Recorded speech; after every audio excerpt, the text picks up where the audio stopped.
সামনে ২৬-এর বিধানসভা নির্বাচন আর তার আগে কোচবিহারে ফের প্রকাশ্যে চলে এলো শাসক দ্বন্দ্ব। নাম না করে উদয়ন গুহকে লক্ষণ রেখা স্মরণ করালেন রবীন্দ্রনাথ ঘোষ।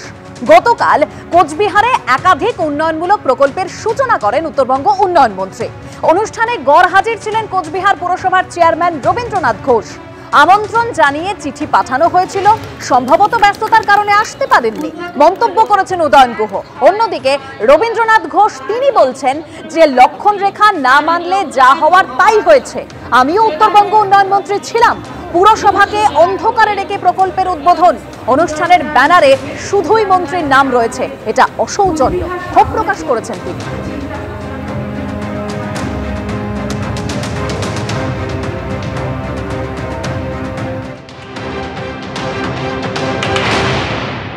সবটারই একটা লক্ষণ রেখা থাকে, সেই লক্ষণ রেখা যখন অতিক্রম হয় তখন যা হওয়ার তাই হয়।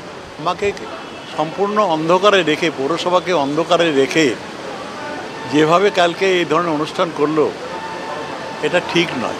আবার উদ্বোধনী মঞ্চে দেখলাম যে সেখানে যে ব্যানারটা আছে শুধু মন্ত্রীর নাম দেওয়া রয়েছে। তো এ ধরনের অসৌজন্যমূলক কাজ, আপনার নামও ছিল না কার্ডে? না, কোথাও কোনো নাম ছিল না। সুতরাং এটা অসম্মান করা আমাকে। আপনারা শুনলেন রবীন্দ্রনাথ ঘোষ, তিনি একেবারে লক্ষণ রেখা স্মরণ করিয়ে দিয়েছেন উদয়ন গুহকে। আর এবার আপনাদের সামনে রাখবো উদয়ন গুহ, তিনি ঠিক কি বলেছেন শুনুন।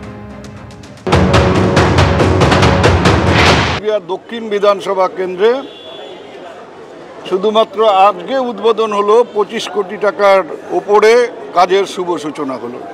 এটা কিন্তু শিলান্যাস না, এটা কাজ শুরু হলো।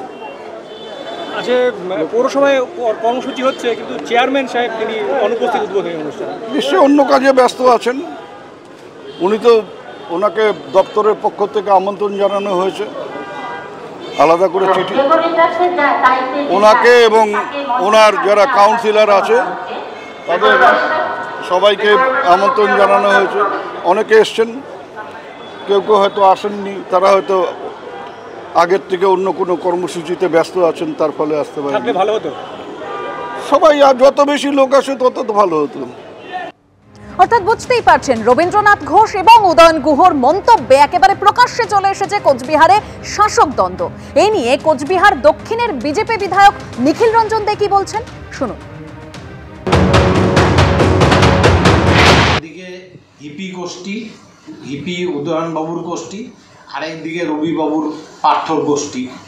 তো এই গোষ্ঠী সংঘর্ষের মাঝখানে দাঁড়িয়ে আজকে যে রাস্তাঘাটগুলোর সূচনা করা হচ্ছে, সেখানে যিনি পৌরপতি, পৌরসভার যিনি মাথা, তিনি উপস্থিত থাকবেন না, অথচ এখানে উন্নয়ন হয়ে যাবে। অর্থাৎ ব্যাপারটা এরকম যে আমার বাড়ি, আমার ঘর, আপনি আমাকে না জানিয়ে এসে এখানে যা খুশি তাই কনস্ট্রাকশন করা শুরু করলেন, এটা কোনো হয় নাকি?